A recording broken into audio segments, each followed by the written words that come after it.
اور اب آپ کو بتائیں کہ ملک میں چینی کی قیمتوں اور افغانستان کے لیے چینی کی برآمدات میں اضافہ ہو گیا۔ جولائی تا جنوری میں افغانستان کے لیے چینی کی برآمد میں 43.32% کا اضافہ ہوا ہے۔ مزید جانتے ہیں ڈان نیوز کے نمائندے طاہر شیرانی سے۔ طاہر، کیا تفصیلات ہیں مزید؟ جی، ایک طرف ملک میں چینی کی قیمتیں مسلسل بڑھ رہی ہیں تو دوسری طرف پاکستان کی افغانستان کے لیے چینی کے برآمدات میں بھی غیر معمولی اضافہ ہو گیا ہے۔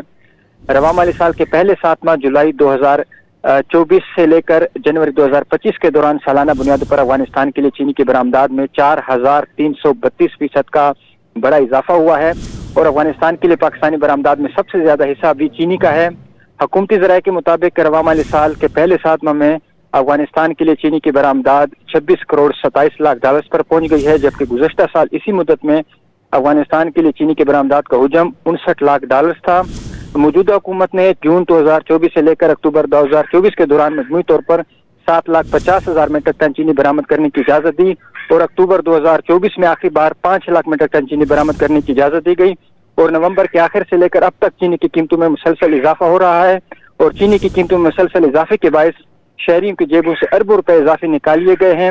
جو دستیاب سرکاری ڈیٹا ہے اس کے مطابق حالیہ 10 ہفتوں کے دوران ملک میں چینی کی جو اوسط فی کلو قیمت ہے اس میں 21 روپے 26 پیسے کا اضافہ ہوا ہے۔ جی، بہت شکریہ طاہر۔